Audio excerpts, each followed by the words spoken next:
A graça e a paz do nosso Senhor Jesus Cristo, amada igreja. Amém?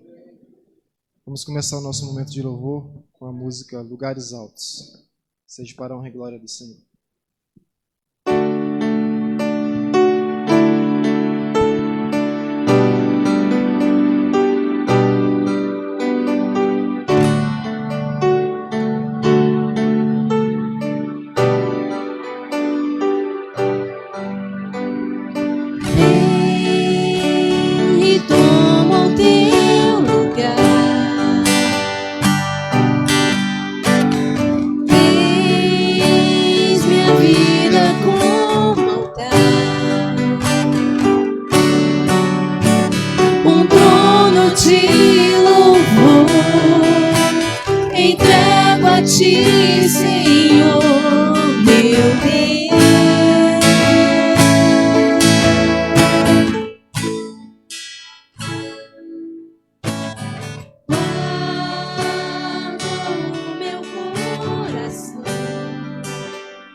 Santo, obrigado, Pai, pelo teu amor, pela tua misericórdia, Deus, por ter dado, Santo, Pai Santo, teu único Filho, em favor de cada um de nós, ó Deus. Eu agradeço em nome de Jesus. Isaías 53.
Com a minha voz, clamo ao Senhor.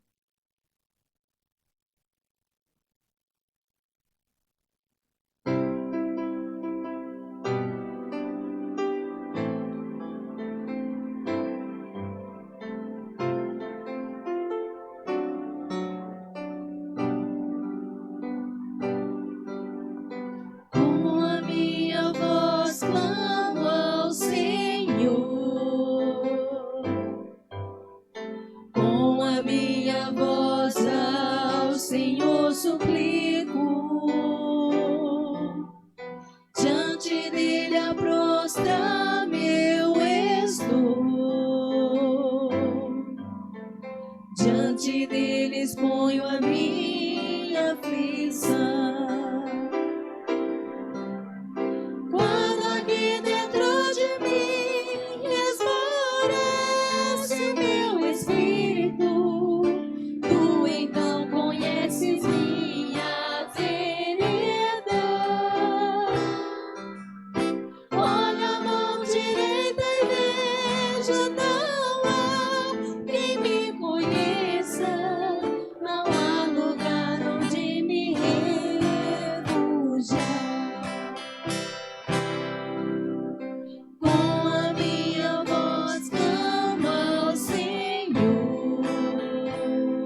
suplico.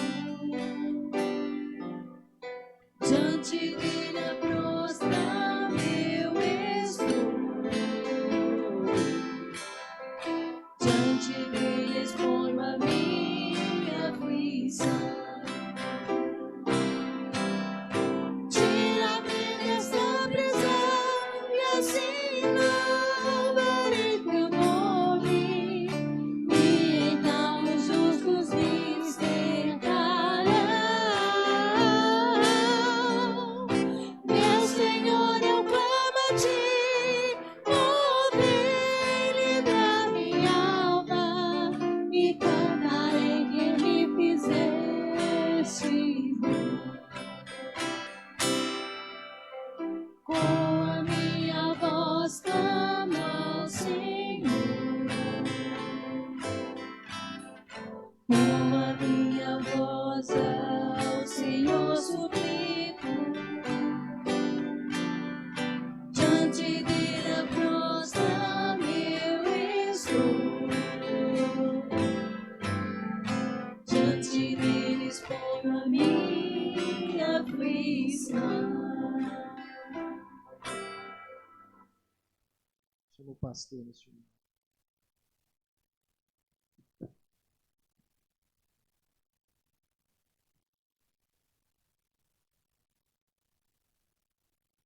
Querido, nós vamos continuar adorando, louvando o Senhor.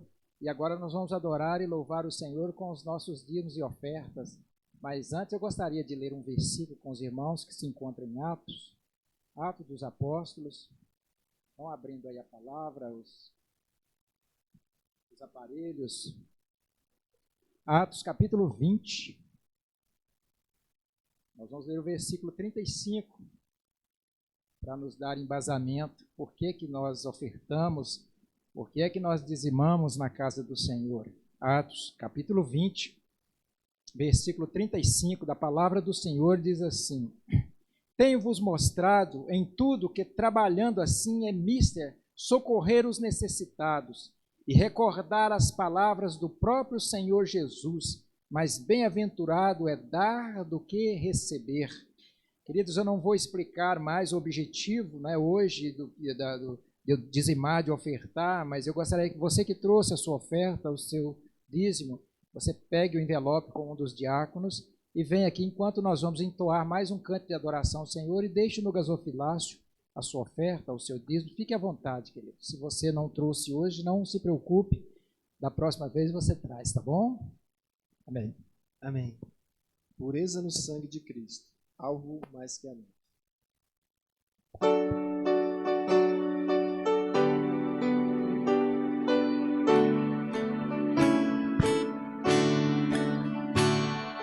Seja bendito o Cordeiro que na cruz por nós padeceu. Seja bendito seu sangue que por nós pecadores verteu. Eis que no sangue lavados e tendo puro coração, os pecadores remidos por Jesus vem com Deus comunhão. Algo mais que a neve, algo mais que a neve, se neste sangue lavado, mais alvo que a neve eu estou. Quão espinhosa coroa que Jesus por nós suportou. Oh, quão profundas as chagas que nos prova o quanto Ele amou. Desde estas chagas purezas para o maior pecador, a quem mais alvo que a neve o teu sangue transforma, Senhor. mais que a neve, alvo mais que a neve, se neste sangue lavado, mais alvo que a neve eu estou. Se as portas nos confessarmos e seguirmos na tua luz, tu não somente perdoas, purificas também nós, Jesus. Lavas de todo pecado e maravilhas de amor, pois que é mais alvo que a neve, o teu sangue nos torna, Senhor. Alvo mais que a neve, alvo mais que a neve, sem nesse sangue lavado, mais alvo que a neve eu estou.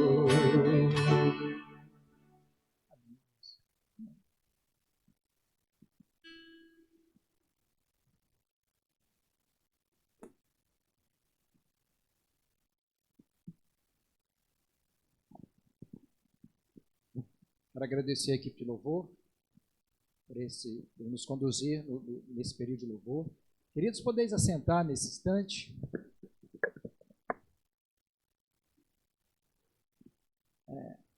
É de praxe. Assim, o diácono está me lembrando aqui. Vamos orar pelas ofertas, né? Como está falando em praxe, como é de praxe. Eu gostaria de pedir ao diácono, ao presbítero Bonifácio, que faça para nós essa oração, por gentileza, agradecendo o Senhor pelos dízimos e ofertas.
Amém, queridos.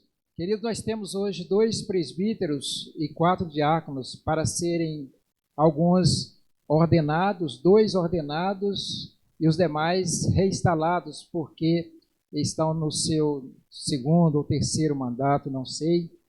E é quase sempre praxe pregar-se primeiro e logo a pregação, o sermão, proceder-se à ordenação. E hoje eu quero quebrar esse protocolo, tá certo? Porque um dos eleitos que será instalado, ele será um dos pregadores, e também nós teremos a ceia. Eu gostaria, não é, que esses novos presbíteros, ou que pelo menos um, nos ajudasse na distribuição da Santa Ceia já instalado.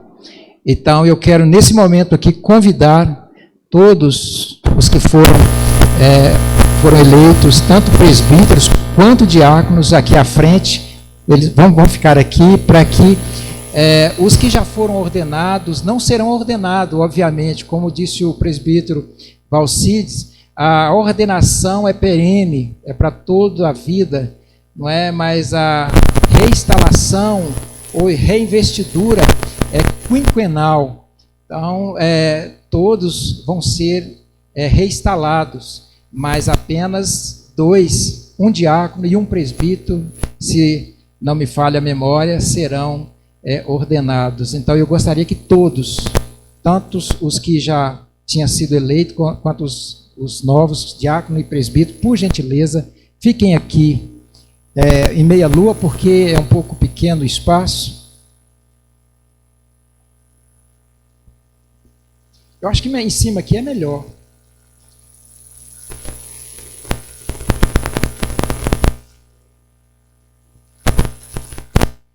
Os nossos irmãos Bonifácio e Rafael foram eleitos, né, para presbítero. O irmão Bonifácio já teve mandato como presbítero, o Rafael é a primeira vez, e para diácono nós temos o irmão Eugênio, o irmão Zezinho, o irmão João e o irmão Gabriel. Sendo que o irmão Gabriel é a primeira vez, então ele será ordenado pelos demais presbíteros e o pastor. Se tiver mais outro pastor aqui, não sei, pode vir à frente, mas os demais serão apenas reinstalados, ok? Então, queridos, vamos proceder agora à ordenação de investidura dos irmãos eleitos para tomarem parte no governo dessa igreja como presbíteros regentes e diáconos. Visto como haveis sido eleitos presbíteros, regentes e diáconos, respectivamente, por esta igreja, e tendes declarado aceitar este cargo, exorto-vos a que respondais sinceramente às perguntas que passo a fazer-vos. Credes que as Escrituras do Antigo e do Novo Testamento são a palavra de Deus e que esta palavra é a única regra infalível de fé e prática? Crês? Recebei e adotai sinceramente a confissão de fé e os catecismos dessa igreja como fiel exposição do sistema de doutrina ensinada nas Santas Escrituras, crês?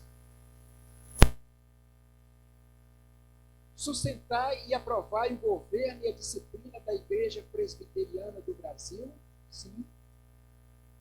Aceitais o ofício de presbíteros regentes desta igreja e diáconos e prometeis desempenhar fielmente os deveres destes cargos? Prometeis procurar manter e promover a paz, a unidade, a edificação e a pureza da igreja? Amém? Agora eu convido a igreja a ficar de pé e vocês vão responder a duas perguntas levantando a mão direita, ok?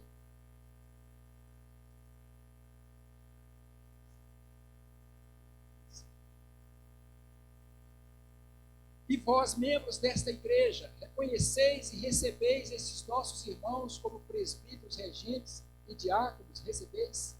Levante a mão direita.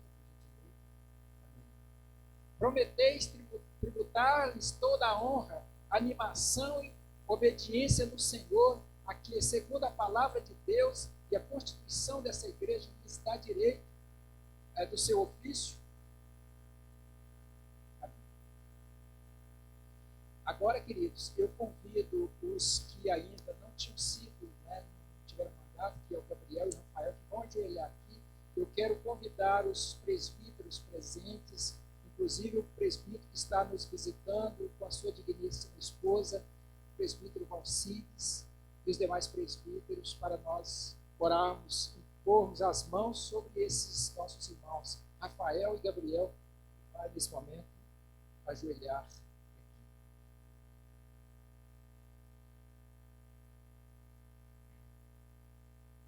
Todos os diáconos também podem estender a mão.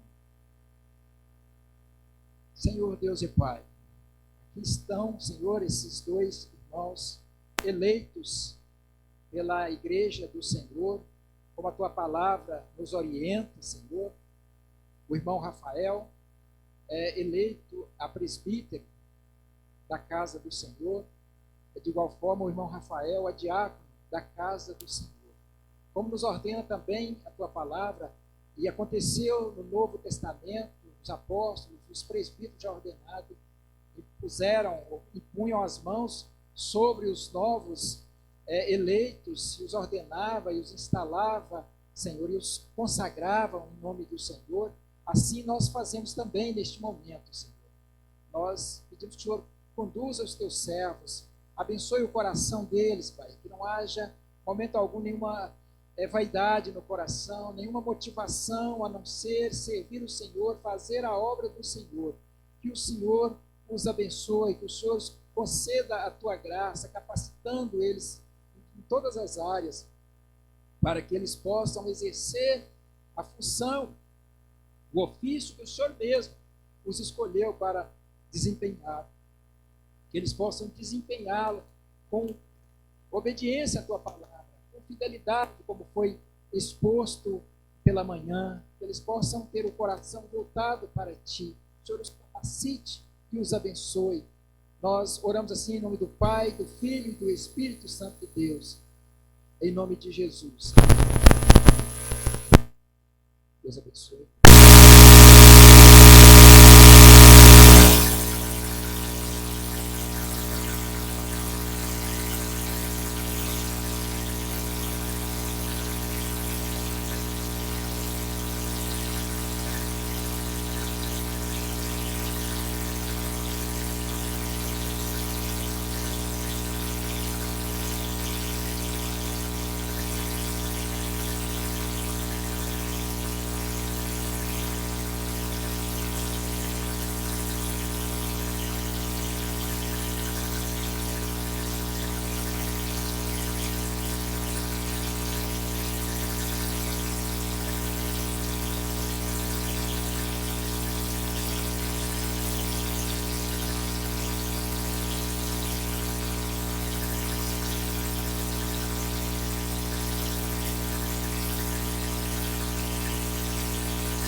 Está dando início à leitura.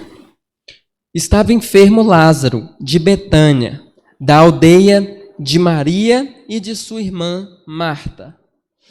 Esta Maria, cujo irmão Lázaro estava enfermo, era a mesma que ungiu com bálsamo o Senhor e lhe enxugou os pés com os seus cabelos.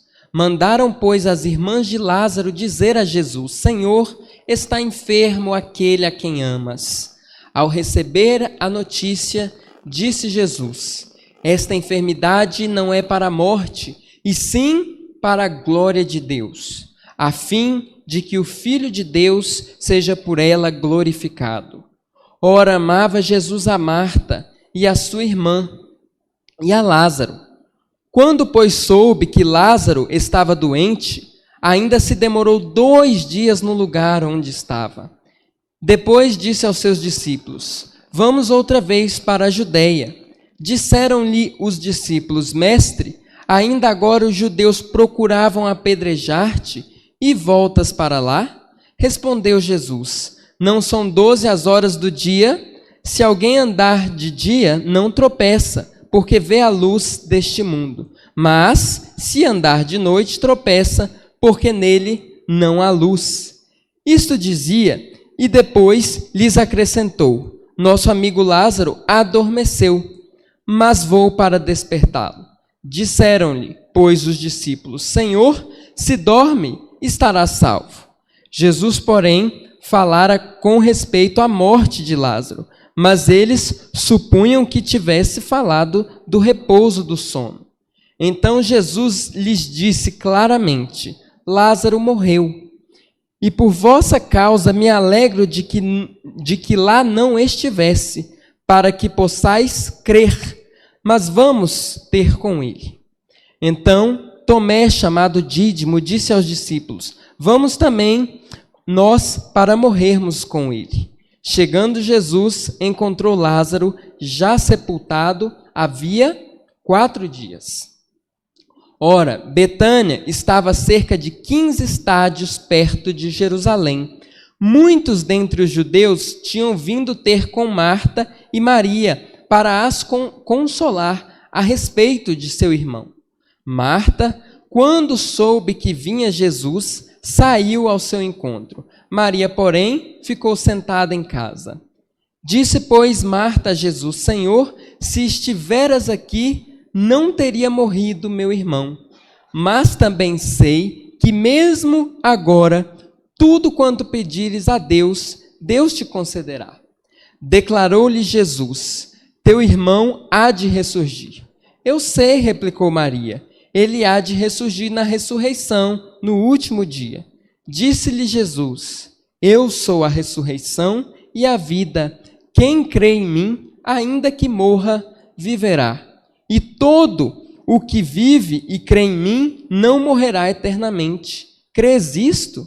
Sim, Senhor, respondeu ela. Eu tenho crido que tu és o Cristo, o Filho de Deus, que devia vir ao mundo. Tendo dito isso, retirou-se e chamou Maria, sua irmã, e lhe disse em particular: o mestre chegou e te chama. Ela, ouvindo isso, levantou-se depressa e foi ter com ele. Pois Jesus ainda não tinha entrado na aldeia, mas permanecia onde Marta se avistara com ele. Os judeus que estavam com Maria em casa, e a consolavam, vendo-a levantar-se depressa e sair, seguiram-na, supondo que ela ia ao túmulo para chorar. Quando Maria chegou ao lugar onde estava Jesus, ao vê-lo, lançou-se-lhe aos pés, dizendo: Senhor, se estiveras aqui, meu irmão não teria morrido. Jesus, vendo-a chorar, e bem assim os judeus que a acompanhavam, agitou-se no espírito e comoveu-se, e perguntou: onde o sepultastes? E eles lhes responderam: Senhor, vem e vê. Jesus chorou. Então disseram os discípulos: vede, os judeus, vede quanto o amava. Mas alguns objetaram: não podia ele, que abriu os olhos ao cego, fazer que este não morresse? Jesus, agitando-se novamente em si mesmo, encaminhou-se para o túmulo. Era este uma gruta, à cuja entrada tinham posto uma pedra. Então ordenou Jesus: tirai a pedra. Disse-lhe Marta, irmã do morto: Senhor, já cheira mal, porque já é de 4 dias. Respondeu-lhe Jesus: não te disse eu que se creres verás a glória de Deus?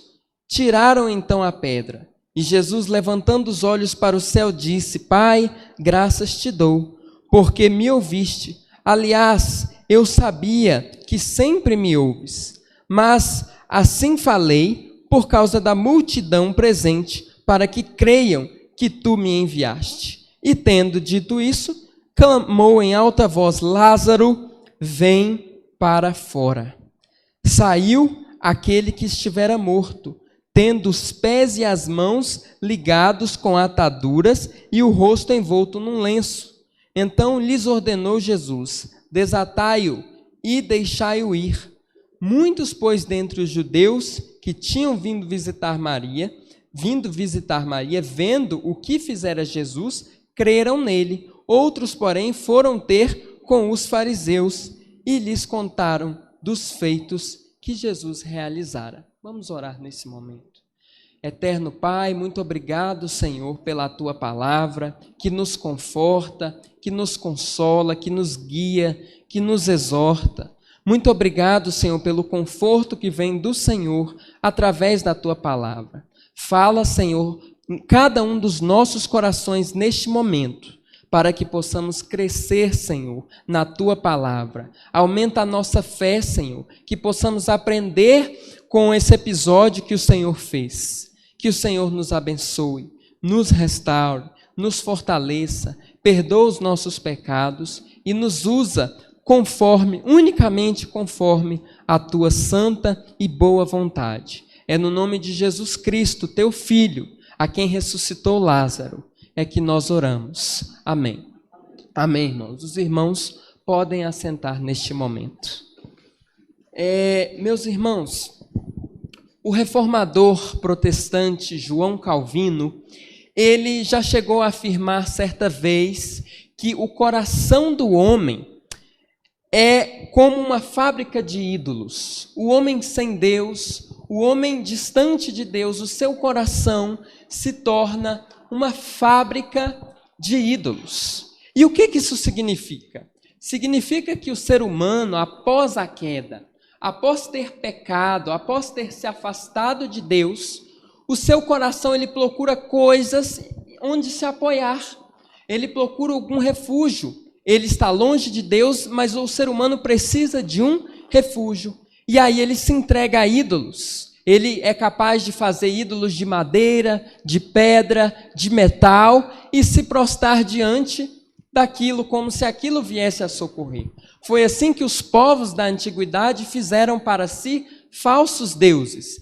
Muitos moravam numa região próxima do mar e, temendo a fúria do mar, edificavam um deus falso de pedra e chamaram: este é o Deus do mar. Ele vai nos proteger, vamos dar oferendas para eles, vamos agradá-lo e assim ele vai se manter calmo. Ou então morava numa região com raios, e aí o Deus dos raios, com um rio, o Deus das águas, e assim foram feitos. O coração do homem, longe de Deus, se torna uma fábrica de ídolos. O coração que não reconhece a Deus como o único sustento, a torre que nos dá segurança, se torna uma fábrica de ídolos, como disse o reformador João Calvino. Tá, mas qual é a relação dessa analogia com o texto que nós acabamos de ler? O que tem a ver essa citação com esse texto de João, capítulo 11?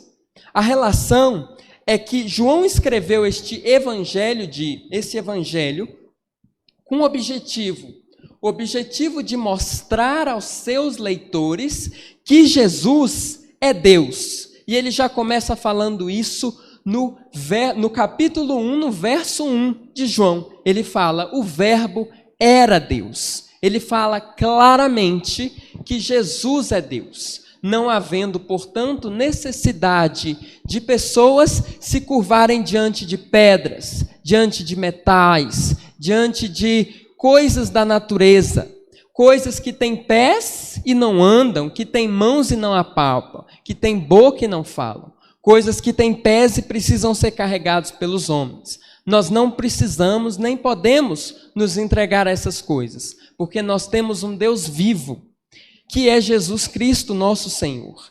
E ao longo desse evangelho ele vai narrando vários milagres para mostrar aos leitores deste evangelho que Jesus era Deus e mostrar a autoridade de Jesus sobre a natureza. Nesse texto nós vemos aqui a autoridade de Jesus sobre a morte. Jesus é Senhor sobre essas coisas. Essas coisas não prevalecem contra Jesus. Jesus manda nas leis da natureza, nas leis da física, que Ele mesmo criou. Ele é o Senhor.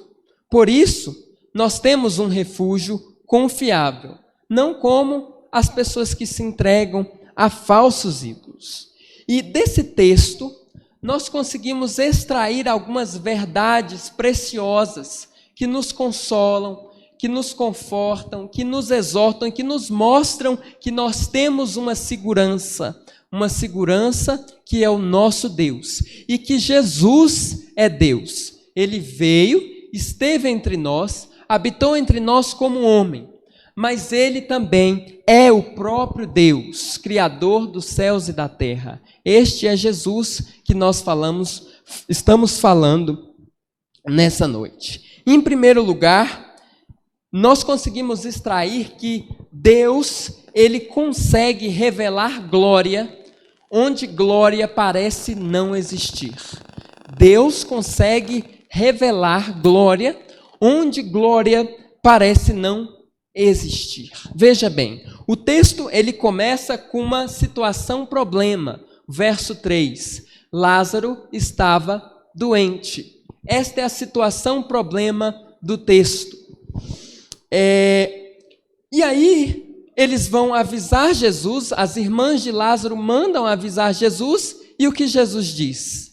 Essa enfermidade não é para a morte, e sim para a glória de Deus. Isso pode parecer um pouco estranho, né? Essa enfermidade não é para a morte, é para a glória de Deus, mas é verdade. Deus pode usar uma situação difícil, uma situação impossível, para revelar a sua glória. Deus revela a sua glória em momentos de dificuldade, cuidando do seu povo, abençoando o seu povo. Eu lembro da passagem em Êxodo, quando os filhos de Israel estavam saindo do Egito. E Deus disse para Moisés assim: diga aos filhos de Israel que retrocedam, leve eles para o mar, para um beco sem saída. Que glória será que parece que Deus estava querendo mostrar nesse momento? Talvez poderia pensar algum israelita, levar-nos para um beco sem saída? Muitos questionaram, será que não havia sepulcros suficientes no Egito? Então ele tinha que trazer a gente para morrer no deserto?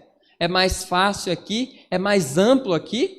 O que será que Deus quer conosco, nos trazendo para este beco sem saída? Pois é neste momento que parecia não haver glória, que Deus mostrou a sua imensa glória diante dos filhos de Israel e diante de Faraó e todo o seu exército, que foi humilhado por perseguir o povo de Deus naquele beco sem saída. Aquele mar se abriu em duas paredes e o povo passou pelo mar com pés enxutos, porque o nome do Senhor é fiel, Deus é fiel, e se Ele disse que vai cuidar de nós, Ele vai cuidar. Por isso Ele disse, essa doença não é para a morte, é sim para a glória do nosso Deus. Amém?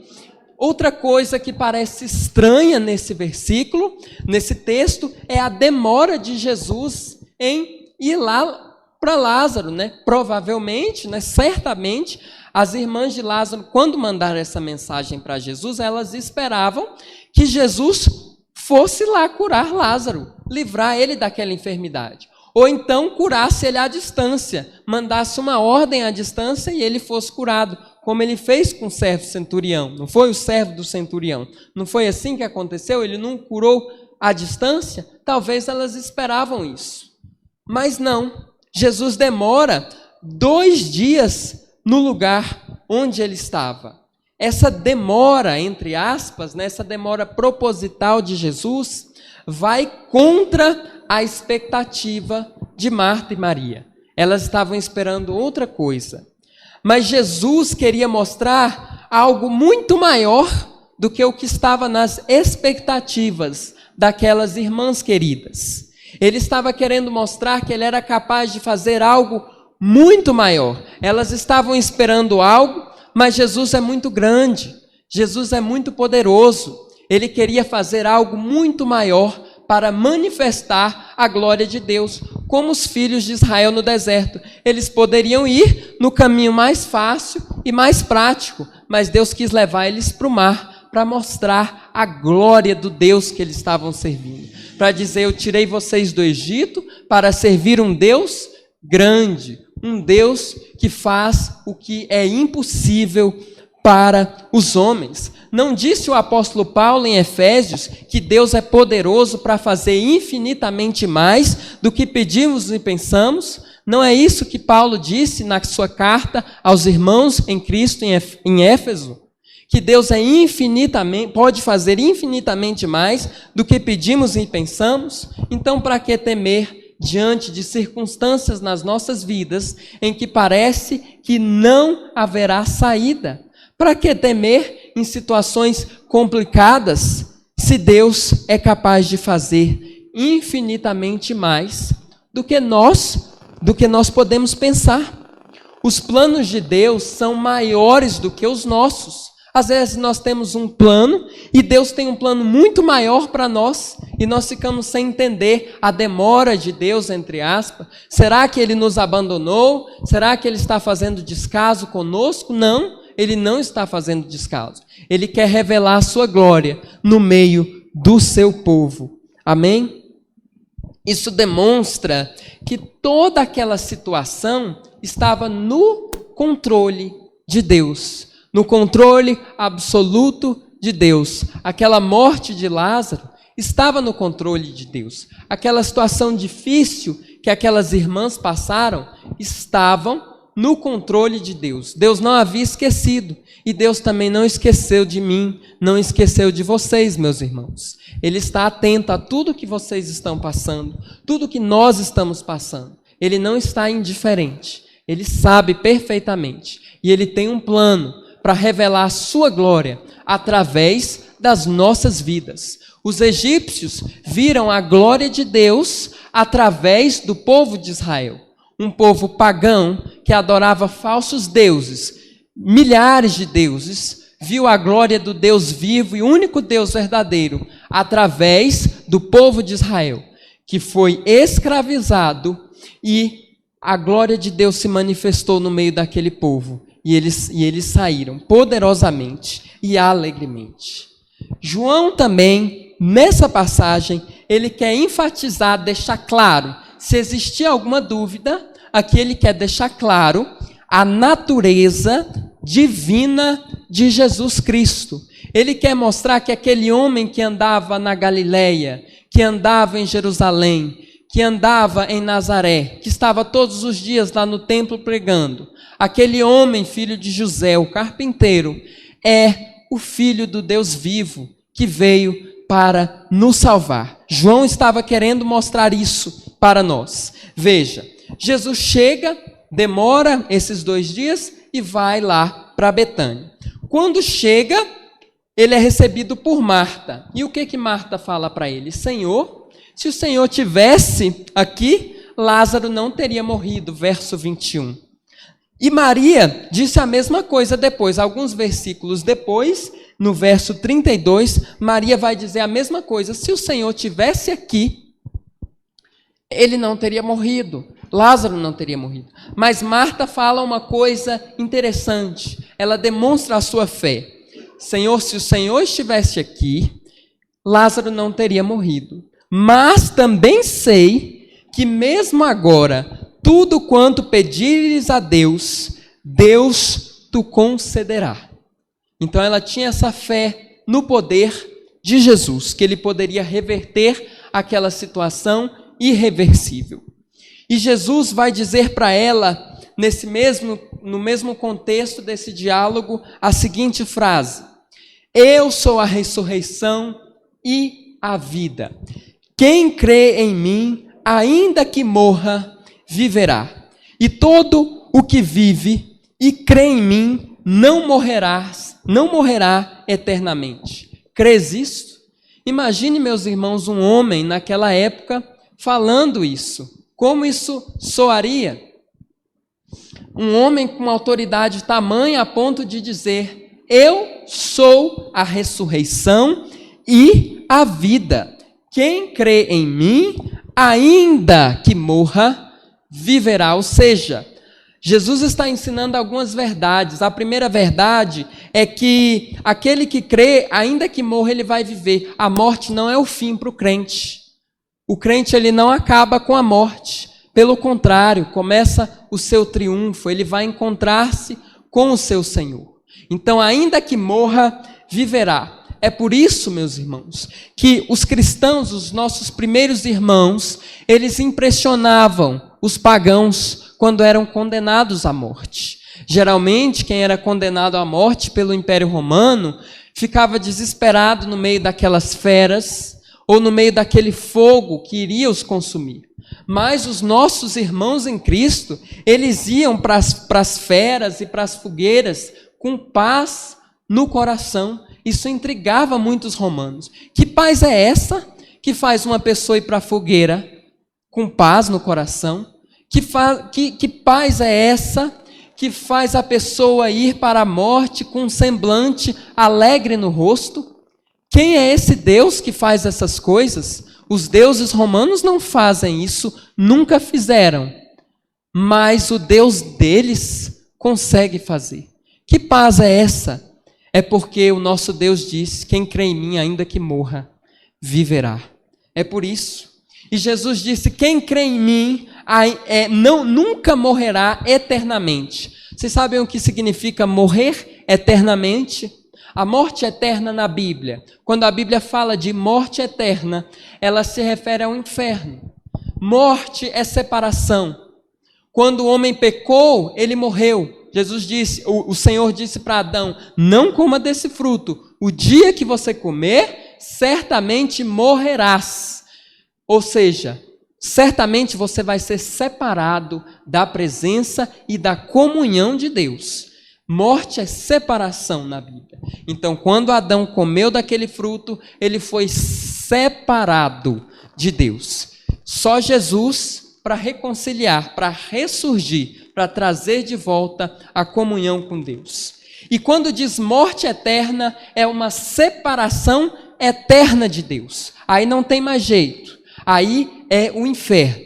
Quando a pessoa não tem Deus, ela é separada de Deus eternamente. Mas Jesus disse: quem crê em mim nunca vai passar por essa morte. Pode até passar pela primeira morte, pela separação entre alma e corpo.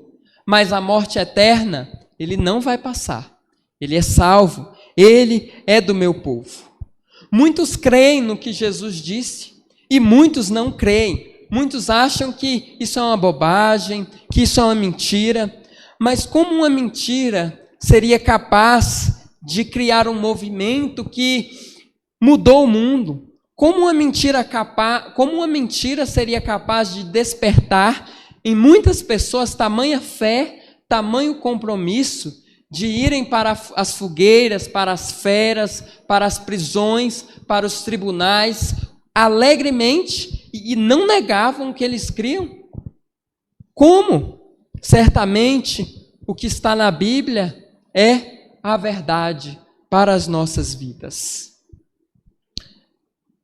Independentemente da crença ou descrença de muitos, haverá um dia em que todos confessarão que Jesus Cristo é o nosso Deus, que Jesus é Deus.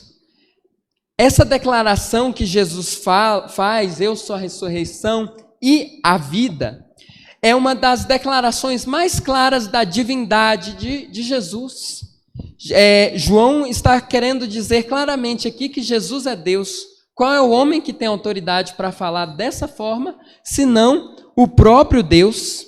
E no verso 35, João se preocupa também em falar da natureza humana de Jesus, que ele veio aqui como homem, em carne, osso, pele. Ele fala, né? Jesus chorou com toda aquela situação. Então mostra também a natureza humana, fala da natureza divina e também da natureza humana do nosso Senhor e Salvador Jesus Cristo. Em terceiro lugar, esse trecho também vai falar sobre a autoridade de Cristo Jesus. Veja, ele pede no verso 39 para removerem a pedra. E aí aqui a gente vê a inconstância do homem. Há alguns versos, Marta tinha falado, eu creio que tu és o Cristo, Filho de Deus, que devia vir a este mundo. Ela não tinha falado isso alguns versículos antes, mas aqui ela fala, Senhor, já cheira mal. Ele mandou abrir a pedra, falou, já cheira mal, já fazem 4 dias, porque já fazem 4 dias, ele já estava em estado de decomposição. E aí Jesus fala, mas eu não te disse, Marta, que se você crer, você vai ver a glória de Deus? Já cheira mal, já fazem 4 dias, mas eu não te disse que se você crer, você vai ver a glória de Deus? E então eles removeram aquela pedra. E Jesus mandou uma palavra para aquele cadáver que estava sepultado há 4 dias, já estava fedendo, já estava cheirando mal. Ele disse, Lázaro, vem para fora. A mesma voz, a mesma autoridade que disse que haja luz e houve luz. Ele disse, Lázaro, vem para fora. E quando Deus manda uma ordem para a natureza, ela tem que obedecer, ela obedece prontamente. Igual na tempestade, que estava havendo uma grande tempestade e Jesus disse para o vento e para o mar, acalma. E o mar se acalmou imediatamente. E os discípulos ficaram admirados, falando, quem é esse que até o vento e o mar lhe obedecem? Esse é Jesus. Essa é a autoridade divina de Cristo, que diz, haja luz e houve luz. Jesus disse, Lázaro, vem para fora. E imediatamente naquele momento, voltou à vida aquele homem. E ele saiu do túmulo. E ele disse, desatai-o, tirai as faixas que o cobriam. Eles tampavam o túmulo, o sepulcro, com uma grande pedra. Eles tinham um costume, por causa da lei de Moisés, que proibia o contato com os mortos. Quem tivesse contato com os mortos, ficava impuro para realizar os rituais do templo, do tabernáculo. Então, quando morria, falecia, eles isolavam, deixavam bem isolado. Uma grande pedra fazia parte da cultura hebraica fazer isso. E eles removeram. E Jesus enviou a sua ordem, Lázaro saiu para fora com vida. Essa mostra a autoridade de Jesus. Quem é este que pode dizer ao morto, vem para fora, e ele vem imediatamente? Esse é o nosso Deus. Uma outra passagem que eu gostaria de compartilhar com vocês é uma passagem em Lucas, que mostra a autoridade de Jesus sobre os céus e sobre a terra. Ele impressionava a todos que o ouviam. Ele foi certa vez a uma sinagoga e, achegando-se lá, ele abriu uma passagem no livro de Isaías e leu aquela passagem, como nós lemos. Naquela época, os judeus estavam aguardando o Messias. E ele leu aquela passagem do profeta Isaías. E ele diz àquele povo, hoje essa profecia se cumpriu. E todos se admiraram. Eles puderam contemplar o momento em que a promessa de Deus de trazer o Messias, o Salvador da humanidade, estava ali. Eles estavam vendo diante dos olhos deles o Salvador. Quem é este que tem autoridade de ler a palavra dos profetas, ler a palavra de Moisés e dos profetas e dizer, hoje essa profecia se cumpriu? Sabe tudo aquilo que vocês estavam fazendo no tabernáculo? Sabe quando o sacerdote ia todo sábado arrumar os pães da proposição? Quando ele mantinha acesa continuamente as luzes do candelabro? Sabe quando ele entrava no Santo dos Santos uma vez por ano e aspergia 7 vezes o sangue de um animal sobre o propiciatório da Arca da Aliança? Sabe quando o sacerdote fazia isso? Agora tudo aquilo se cumpriu e aponta para mim. Tudo aquilo é uma sombra, foi uma sombra, uma ilustração de algo maior que estava por vir. Todas aquelas práticas, agora eu sou o Senhor do sábado, eu sou o Senhor prometido a vós outros para trazer a vida eterna. Esta é a palavra de Jesus. E meus irmãos, essa palavra nos traz um conforto, porque se existe alguma coisa que para os irmãos já está sepultado, se existe para os irmãos alguma coisa hoje que já cheira mal, que você tenha desistido, eu quero dizer para vocês, e para mim também, que existe um Deus que pode ressuscitar as nossas esperanças e os nossos sonhos. Ele é Jesus. Louvado seja o seu santíssimo nome. Em nome de Jesus. Amém. Eu concluo neste momento a pregação. Que Deus esteja nos abençoando e nos fortalecendo. Chamo aqui o pastor.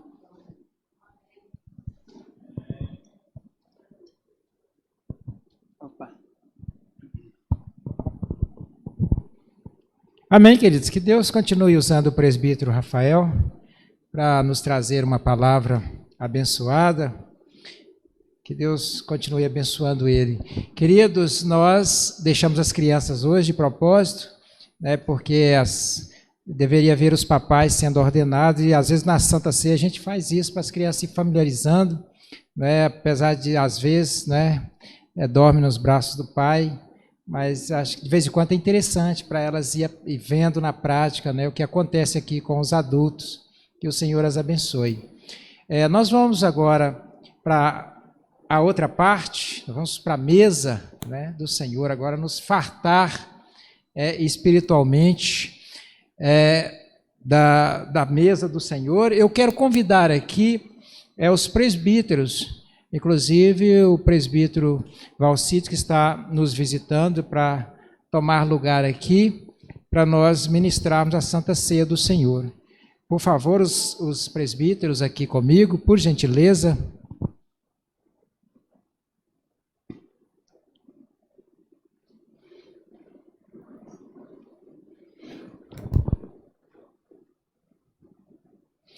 Eu gostaria, irmãos, eu quero pedir vocês que coloquem-se em pé e abra as vossas Bíblias. Deixa eu colocar a máscara aqui. Abra as suas Bíblias, Mateus 26, para nós fazermos uma leitura da palavra do Senhor. Mateus 26.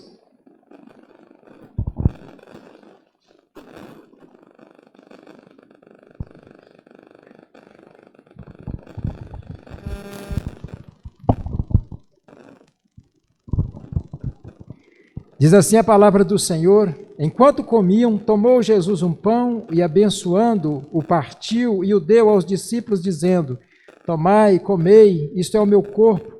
A seguir tomou um cálice e, tendo dado graças, o deu aos discípulos, dizendo: bebei dele todos, porque isto é o meu sangue, o sangue da nova aliança, derramado em favor de muitos para a remissão de pecados. E digo-vos que desta hora em diante não bebereis deste fruto da videira, até aquele dia em que eu hei de beber novo convosco no reino de meu Pai.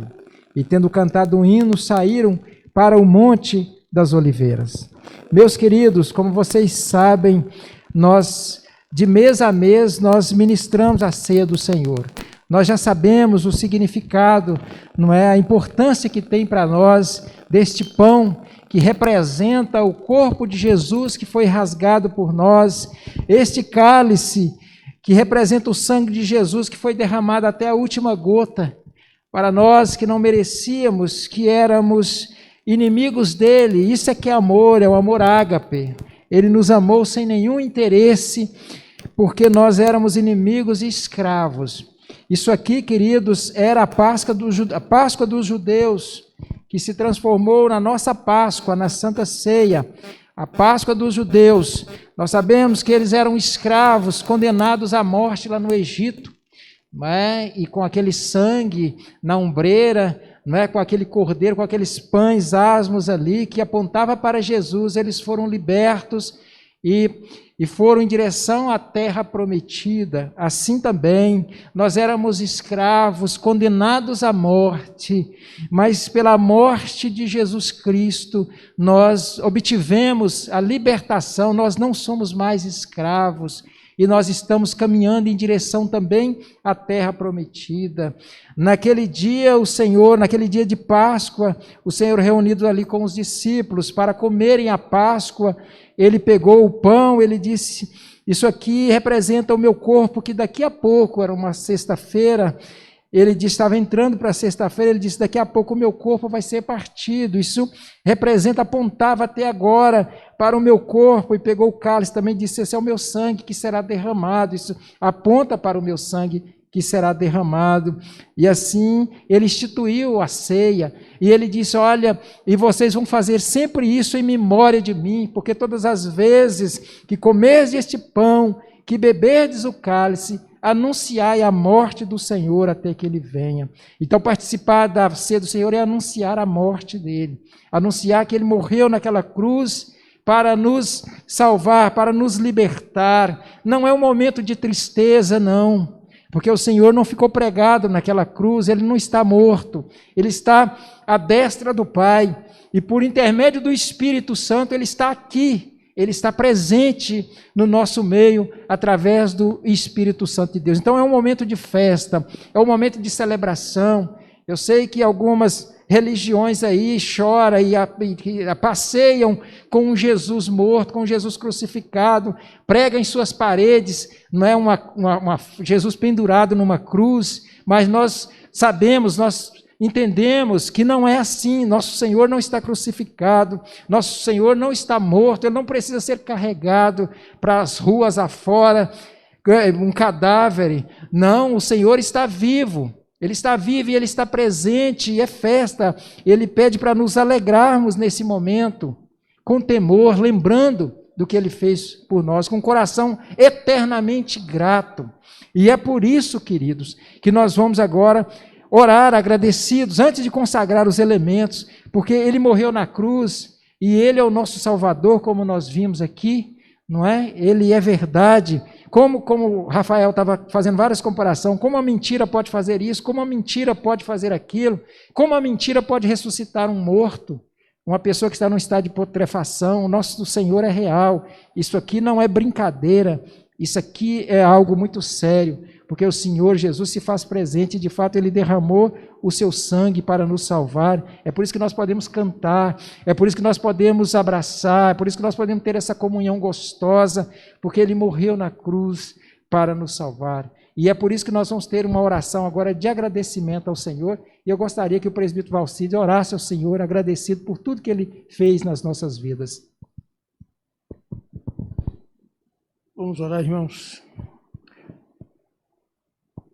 Deus bendito, Deus de amor, Deus de misericórdia,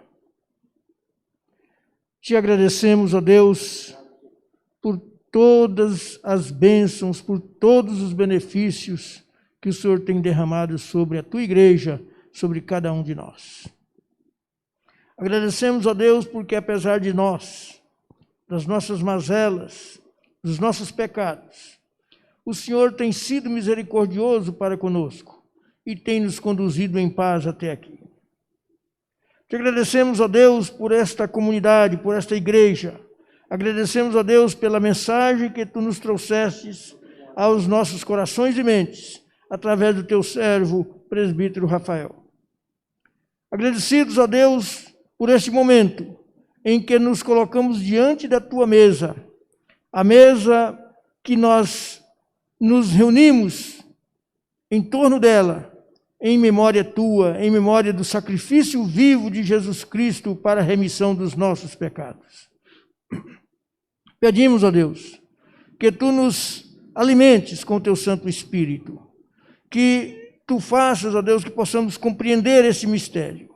Aqui estamos diante do pão e do vinho. É vinho mesmo, é pão mesmo, material, mas nós, ó Deus, o consagramos a ti, para que possamos tomá-lo, lembrando do grande sacrifício do Senhor, como sendo o sangue do Senhor vertido na cruz do Calvário a nosso favor, e o seu corpo moído por nós.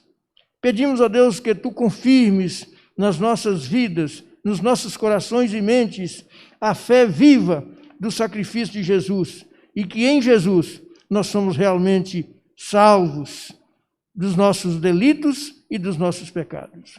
Abençoe-nos, ó Deus, guarda-nos e perdoe as nossas faltas, as nossas imperfeições, pois nós oramos agradecidos por tudo, em nome do Senhor Jesus.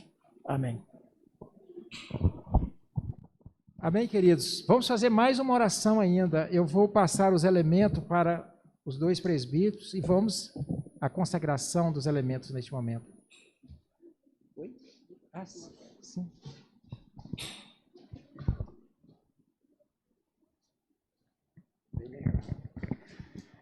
Senhor, aqui está os elementos, o pão e o suco. Nós sabemos, Senhor, que é pão de fato e que é suco, mas nós sabemos também que nós cremos que o Senhor se faz presente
envolveu até a mim com a aula de violão aqui.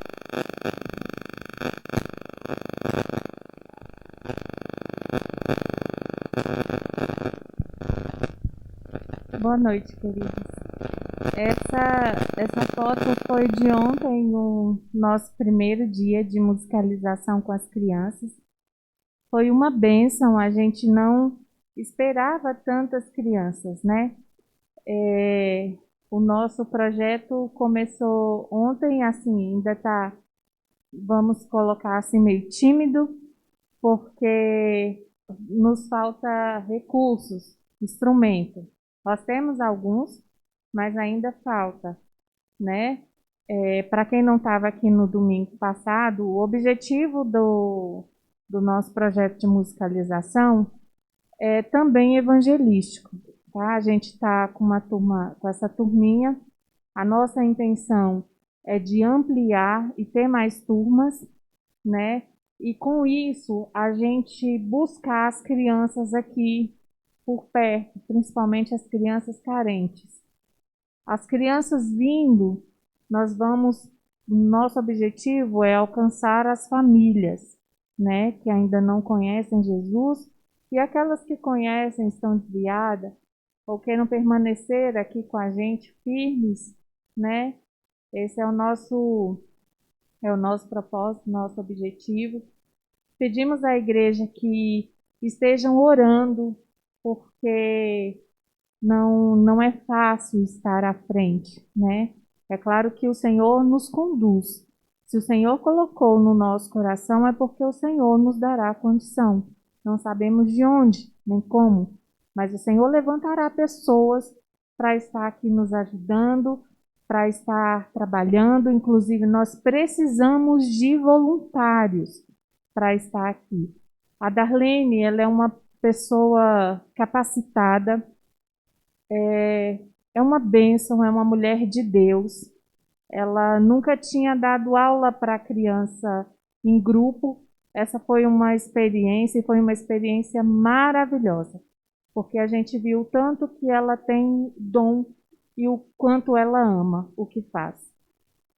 Pastor está incluso, né, pastor? Recrutamos o pastor, está dando aula de violão, tem uma aluninha, inclusive estava fazendo o exercício aqui muito, muito lindo. Temos o grupinho aqui também na bateria, e a gente vê o quanto eles estavam felizes. E isso, nossa, nos alegra, não tem preço, né? Tudo que a gente viveu ontem. Os voluntários é para acompanhar, é para ajudar quem estiver dando a aula, por exemplo. A Darlene, ela tem a turminha e ela precisa de pessoas que fiquem ajudando a dar o comando. Mesmo que você não saiba, mas no que ela passar, a gente consegue ajudar, né? Então é nisso. Ajudar às vezes com uma água, levar uma criança acompanhar até o banheiro e tal. É nesse sentido, tá? Então, assim, a gente conta muito com o apoio da igreja, com a oração. Amém? E sábado que vem, dia 13, às 19h30, a UCP estará aqui em reunião para apresentar o material do semestre, porque a gente já comprou o material para a gente estar dando aula para as crianças, né, para a gente voltar à nossa rotina com as crianças nas salinhas, cada uma na sua faixa etária, na sua faixa de idade. E aí a gente pede para a igreja o seguinte: se você tem o dom, você quer trabalhar com criança, venha no sábado para estar aqui com a gente, para conhecer o material, para a gente traçar e passar os nossos planos e as metas em relação às aulas. Então, vocês são mais do que convidados, aqueles que quiserem, claro, trabalhar com crianças. Amém? E é isso. Eu falei demais. Irmãos, não é só o departamento infantil, não. Essa igreja, o Senhor despertou ela e a SAF também está uma bênção. Ontem eu estive presente aqui no evento das irmãs aqui, no evento de oração, uma palestra maravilhosa. E quando eu cheguei, a diretoria e mais algumas irmãs estavam ali orando, né, que hoje é o dia de oração, sobre a liderança da irmã Socorro e da irmã Lore. Está uma bênção a SAF também. E nós vamos organizar o PH logo em breve. E também, enfim, todos os trabalhos aqui, todo mundo, os oficiais, vamos nos reunir e ver o que a gente pode fazer de melhor para o reino de Deus. Então, eu convoco todos os irmãos, a todos os departamentos, adolescentes, jovens, porque essa igreja, queridos, ela está passando por esse processo. E essa igreja agora vai trabalhar nos moldes da Igreja Presbiteriana do Brasil, com seus departamentos, né, os seus oficiais, da forma que nós somos. Nós somos presbiterianos, então temos que ser na teologia, na prática, de todas as formas. Não podemos ser alguma coisa esquizofrênica, um pouco presbiteriano, um pouco assembleiano. A gente precisa traçar uma meta, não querendo desprezar, desfazer das demais denominações, nossos irmãos, mas cada um tem o seu perfil, tem a sua forma de interpretar a palavra de Deus. Então é dessa forma que nós vamos fazer. Que o Senhor nos abençoe. Vamos nos colocar em pé neste momento para a impetração da bênção. E quero agradecer a todos, aos nossos visitantes, ao presbítero Valcides e à irmã Cleonice, que nos alegra com a visita, com o trabalho do irmão que esteve aqui conosco também pela manhã, né, demonstrando o seu carinho. E o Senhor os abençoe. E agora, meus queridos, idem em paz.